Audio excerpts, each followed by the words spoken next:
यार मेरे सुजल वाघ,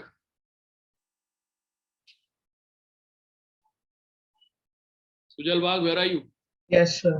So I बताओ just भाई, came back. I went to take the door. बताओ ना, There's someone. किसका ज्यादा So फोकल लेंथ है, question क्या किसका था? ज्यादा फोकल लेंथ है? नंबर 1 कि नंबर 2, किसका ज्यादा focal length? So number one. Okay guys everybody, इसका रेडियस ऑफ कर्वेचर इस अगर ये है तो इसका स्फीयर कैसा बनेगा, इतना बड़ा, और इसका स्फीयर कितना बड़ा है, इतना बड़ा। तो किसका रेडियस ज्यादा है? इसका रेडियस ज्यादा है ऑफ कोर्स, नंबर 1 का। तो अगर नंबर 1 का रेडियस ज्यादा है तो फोकल लेंथ भी ज्यादा होगा, because focal length equals to radius by 2। तो नंबर 1 का ज्यादा होगा। ठीक है, जिन लोगों ने नंबर 2 बोला प्लीज ध्यान दो।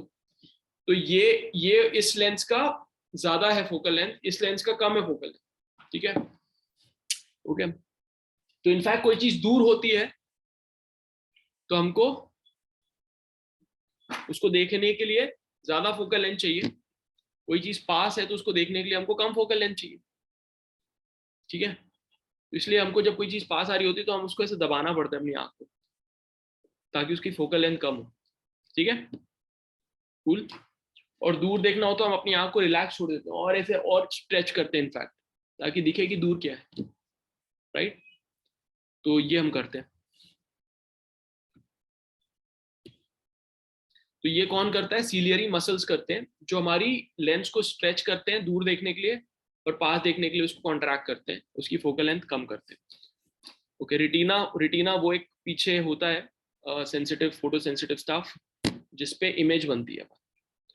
Optic nerve, okay. Sclera, sclera is the OPEC fibrous protective outer layer of the eye containing collagen and elastic fiber. It's called sclera. It is the white part of the eye. तो जो white part है अपनी आंख का वो है sclera.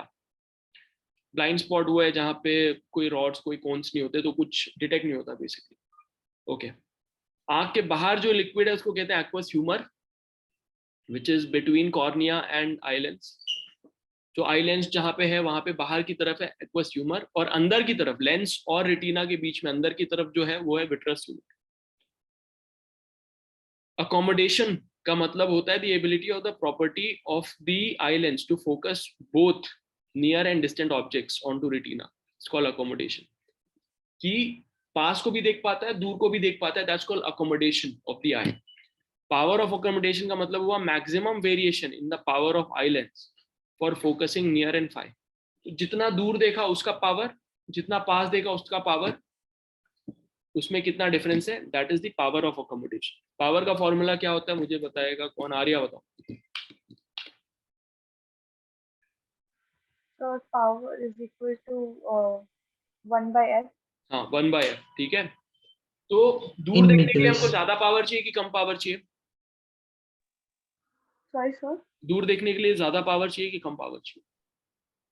ज़्यादा। दूर देखने के लिए ज्यादा फोकल लेंथ चाहिए, हमने अभी किया था ना। हाँ। और फोकल लेंथ से इनवर्सली प्रोपोर्शनल है पावर।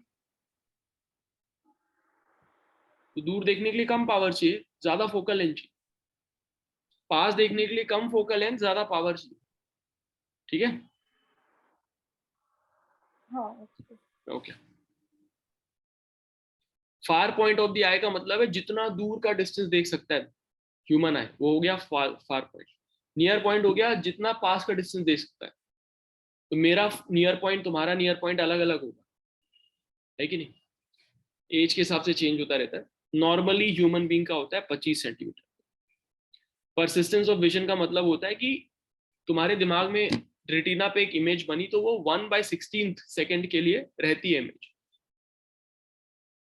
तो फॉर एग्जाम्पल फैन घूम रहा, अगर ऐसे अभी देखो मेरा हाथ घूम रहा है, तो क्लियर इमेज नहीं बन रही ना, ब्लर्ड इमेज बन रही।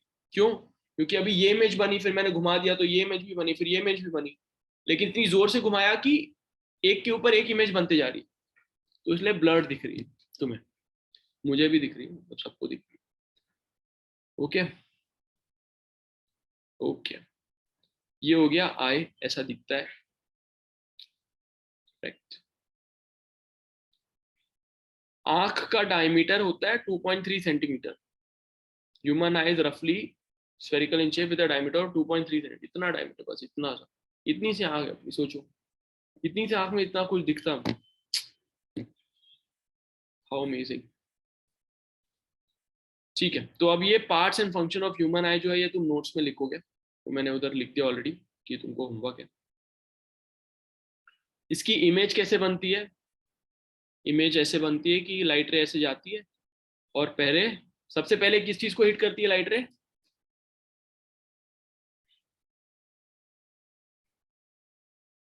किस चीज को हिट करती है सबसे पहले? अनम्यूट करो और बोलो। Convex lens. अरे कॉन्वेक्स लेंस से पहले तो बहुत सारी Cornea. चीज आती है भाई। Cornea. कॉर्निया, कॉर्निया के बाद प्यूपिल, Iris. नहीं कॉर्निया के बाद प्यूपिल के थ्रू होते हुए वो लेंस को हिट करती है, राइट? और लेंस के थ्रू फिर क्या करती है, रिटीना पे इमेज बनता है और वहां से ब्रेन सिग्नल्स में कन्वर्ट होकर ब्रेन तक चला जाता है। ठीक है,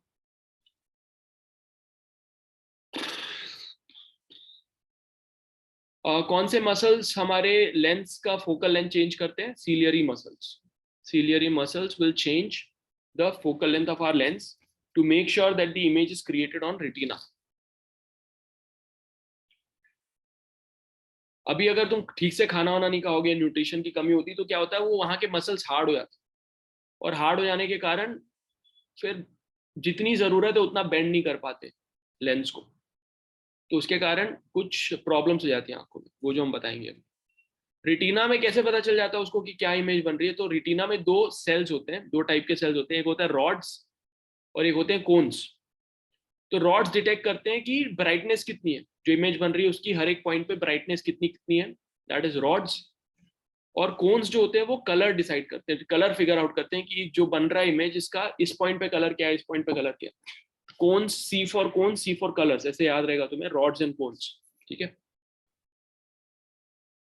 अब विजन डिफेक्ट की बात करते हैं। तो मायोपिया, मायोपिया वो होता है जहां पे तुम पास की चीजें तो देख सकते हो, short sightedness, that you can see things which are close by but you can't see things which are far. इसका मतलब क्या हो रहा है, तुम्हारा आंख क्या कर पा रहा है बट क्या नहीं कर पा रहा, मुझे कौन बताएगा? CRISIL. Yes, sir.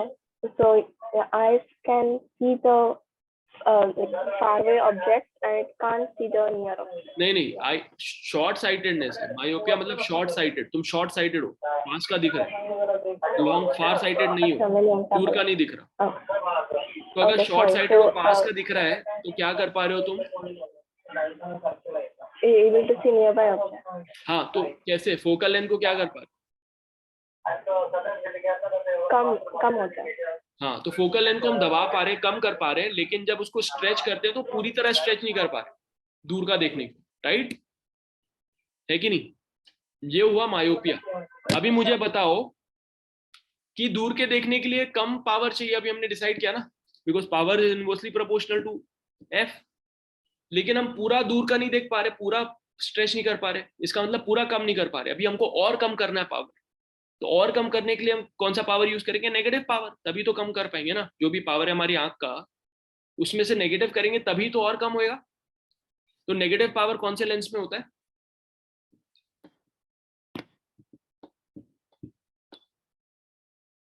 CRISIL, Yes, sir. Negative power कौन से लेंस में?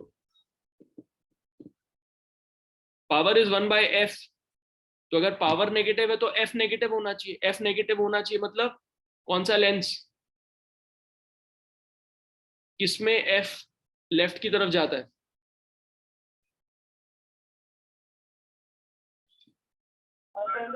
Concave. Concave lens.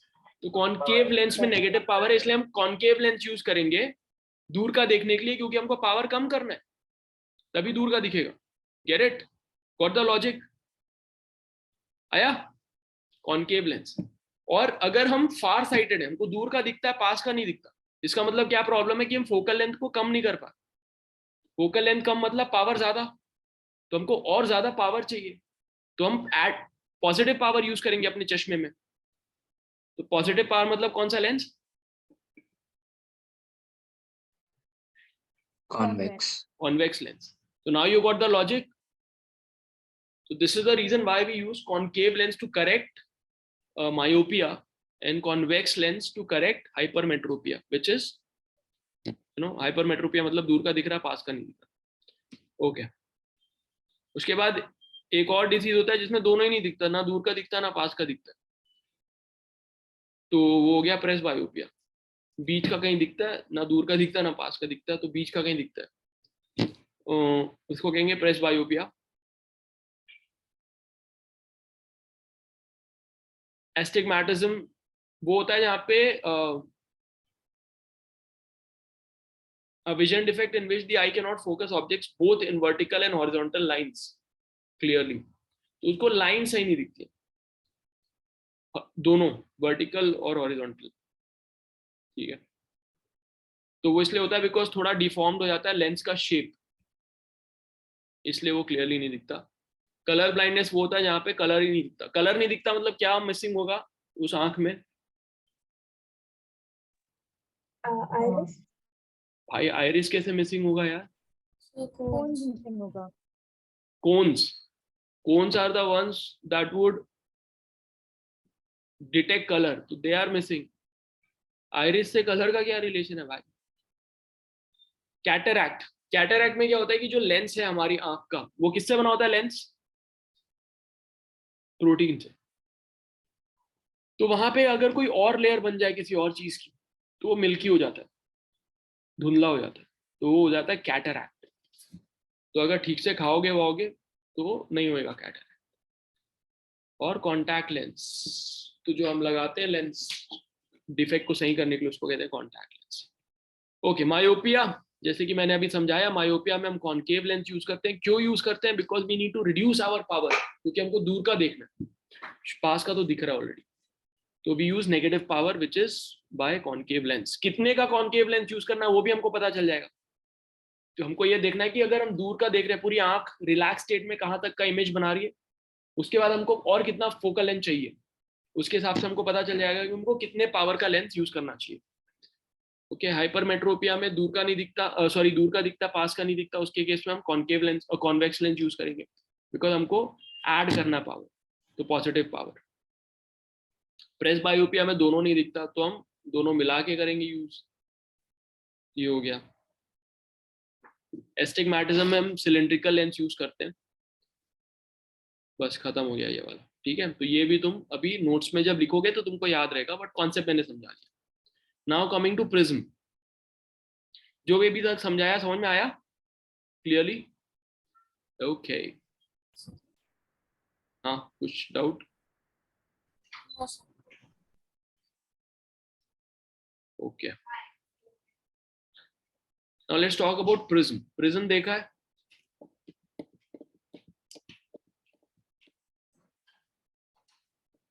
नहीं देखा कभी? के दो साइड्स होते हैं ऐसे रेक्टेंगुलर, ट्रायंगुलर होते हैं दो साइड्स, और वो ऐसे कनेक्टेड होते हैं ऐसे. ओके, तो बेसिकली ये साइड से हम इसको देख रहे हैं, तो ये है ट्रायंगल.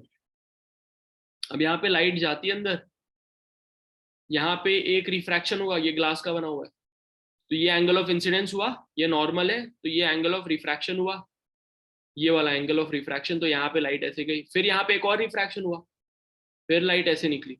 तो कायदे से लाइट को जाना चाहिए था इस लाइन में, लेकिन अब लाइट निकल रही है इस लाइन में, तो ये डिविएशन हुआ, इतना डिविएशन हुआ, एंगल डी, राइट. तो इसको कहते हैं एंगल ऑफ इंसिडेंस, इसको कहते हैं एंगल ऑफ इमर्जेंस, इसको कहते हैं एंगल ऑफ डिविएशन, और ये होता है एंगल ऑफ प्रिज्म, ये एंगल ए. तो ये सब नोट्स में अभी तुमको ड्रॉ करना है, मैंने लिख दिया वो ऑलरेडी. तो इसका फॉर्मूला होता है angle of deviation equals to angle of incidence plus angle of emergence minus angle of prism. इसका डेरिवेशन नहीं है तुम्हें, वो 12th ग्रेड में, अभी सिर्फ फॉर्मूला है, खत्म. अब डिस्पर्शन ऑफ व्हाइट लाइट, ये बहुत इंपॉर्टेंट है कि जो व्हाइट लाइट होती है डिस्पर्स हो जाती है रेनबो कलर में, विबग्योर, ऊपर रेड नीचे वॉयलेट. तो रेड और वॉयलेट में सबसे ज्यादा वेवलेंथ किसकी है बताओ मुझे? रेड. हाँ, रेड की वेवलेंथ ज्यादा है, वॉयलेट की वेवलेंथ कम है. तो रेड की स्पीड ज्यादा होती है, वॉयलेट की स्पीड कम होती है. तो रेड की स्पीड ज्यादा होती है तो वो सबसे कम बेंड होता है, और वायलेट की स्पीड कम होती है तो सबसे ज्यादा बेंड होता है। ठीक है। ये तुम्हें याद रखना है, ये भी यहाँ नोट्स में लिखा हुआ है। Wavelength is directly proportional velocity is inversely proportional to deviation. ठीक है, red travels fastest and deviates the least, violet travels slowest and deviates the maximum. ये आएगा एग्जाम में। ओके, तो ऐसे डिविएट होने के कारण अलग अलग कलर का अलग अलग स्पीड होता है ग्लास के अंदर, और या किसी भी मीडियम में अलग अलग स्पीड होता है। इसके कारण ये बेंड अलग अलग होते हैं, और उसके कारण ये स्पेक्ट्रम बन जाता है। रिकॉम्बिनेशन ऑफ व्हाइट लाइट, ये भी एग्जाम में बहुत बार आता है कि दो प्रिज्म को उल्टा रख दोगे साथ में, तो ये व्हाइट लाइट निकलेगा, यहाँ से 7 कलर निकलेंगे, 7 कलर फिर अंदर घुस के व्हाइट लाइट बन जाते हैं। तो ये आएगा एग्जाम में कि अगर ये डिस्पर्स हो रहा है तो हम उसको व्हाइट लाइट कैसे बना सकते हैं। तो तुम कहोगे एक प्रिज्म को, इन्वर्टेड प्रिज्म को रख देंगे अगर यहाँ पे पास में, तो वापस हो जाएगा। रेनबो कैसे बनता है उसका मैंने एक वीडियो भेजा है ग्रुप पे अभी, उसको देख लेना, अच्छा सा है। सेम कॉन्सेप्ट ही है कि पीछे तुम खड़े हुए हो, बारिश हो रही है, वाटर ड्रॉपलेट्स हैं, पीछे से सनलाइट आएगा, अंदर जाएगा, अंदर से टोटल इंटरनल रिफ्लेक्शन होगा, बाहर निकलेगा, तब तक 7 कलर्स बन गए होते हैं। तो एग्जैक्टली क्या होता है वो उस वीडियो में तुमको अच्छे से दिखेगा, क्योंकि वहां पे एनिमेशन से अच्छे से बताएगा। तो एक ड्रॉपलेट का वॉयलेट कलर तुम्हारी आंख में जाएगा, एक ड्रॉपलेट का कोई और कलर तुम्हारी आंख में जाएगा, और पूरा का पूरा रेनबो आर्क शेप में क्यों बनता है वो भी वहां पे दिखेगा। So you should watch that video. Okay, atmospheric refraction. तो ऑफ कोर्स एटमॉस्फेयर है, अलग अलग मीडियम है, तो रिफ्रैक्शन भी होगा। उसके कारण ट्विंकलिंग ऑफ स्टार्स होते हैं। तो स्टार्स बहुत दूर है, तो उनकी अपरेंट साइज बहुत छोटी है, हमारी आंख के लिए बहुत छोटा है। तो जब उसकी इमेज बन रही होती है तो बहुत सारे लेयर्स के थ्रू होके आ रही होती है, और उन लेयर्स में हमेशा चेंजेस हो रहे होते हैं, क्योंकि कहीं पे गर्म हो रहा है, कहीं पे ठंडा हो रहा है, अलग चेंज होते जा रहा है। उसके कारण जो रिफ्रैक्शन हो रहा है वो चेंज होते रहता है। इसके कारण ये स्टार्स ट्विंकल करते हैं कि उनकी पोजीशन थोड़ी बहुत चेंज होगी, उनका ब्राइटनेस थोड़ा बहुत चेंज होगा, तो that's called twinkling. But planets नहीं करते, क्योंकि प्लैनेट्स की अपरेंट साइज बहुत ज्यादा है, हमारे लिए बहुत बड़ी है। तो अगर उनका रिलेटिव, इनका पोजीशन चेंज भी हो जाए तो रिलेटिव पोजीशन ज्यादा चेंज नहीं हुआ, इसलिए हमको पता नहीं चलता। उनका ब्राइटनेस भी चेंज हो जाए तो इतना ज्यादा चेंज नहीं होता कि हमें पता चले, क्योंकि वो हमारे लिए बहुत बड़े हैं, लेकिन स्टार्स हमारे लिए बहुत छोटे हैं, अपरेंट साइज उनकी बहुत छोटी है। That's why stars twinkle but planets don't. ये भी आएगा एग्जाम। तो why do planets not twinkle, ये सब भी नोट्स पे मैंने बोला, उसको लिख लेना। Advance sunrise, advance sunset, same refraction के कारण बेंडिंग ऑफ लाइट, उससे पता चल जाता है कि असली पोजीशन कहाँ है, उसको कहाँ दिख रहा है। ये भी जब तुम लिखोगे तुमको क्लियर हो जाएगा। अब scattering of light, scattering of light क्या होता है कि जब लाइट किसी पार्टिकल पे पड़ती है और हर डायरेक्शन में मूव होती है, तो उसको कहते हैं स्कैटर हुआ, है ना, टकरा के स्कैटर हो गया। तो स्कैटरिंग ऑफ लाइट से एक इफेक्ट होता है टिंडल इफेक्ट। जैसे कि ये अब ये कोलाइडल सोल्यूशन है, इसमें अंदर बहुत सारे छोटे छोटे पार्टिकल्स तैर रहे हैं। तो यहाँ से जब तुम लाइट इसके थ्रू पास करोगे तो यहाँ पे क्योंकि कोई भी पार्टिकल्स नहीं है तो स्कैटर नहीं हो रहा है, इसलिए यहाँ पे लाइट का पाथ नहीं दिख रहा। लेकिन यहाँ पे पार्टिकल्स हैं तो इन पार्टिकल्स को टकरा के वो स्कैटर हो रहा है। तो थ्रू आउट ये यहाँ पे जितना भी है, यहाँ पे तुमको वो लाइट दिख रही है। That is called Tyndall effect. Got it? इसमें कुछ है नहीं ज्यादा, जस्ट टिंडल इफेक्ट। वो पूछेंगे कि टिंडल इफेक्ट क्या होता है और कैसे स्कैटर होता है, ठीक है। तो जो स्कैटर हो रहा है उसका कलर डिपेंड करेगा किस पे, वो पहली बात तो उस पर डिपेंड करेगा कि कौन सी लाइट आ रही, और दूसरा इस पे डिपेंड करेगा कि जो पार्टिकल्स हैं इसकी साइज क्या है।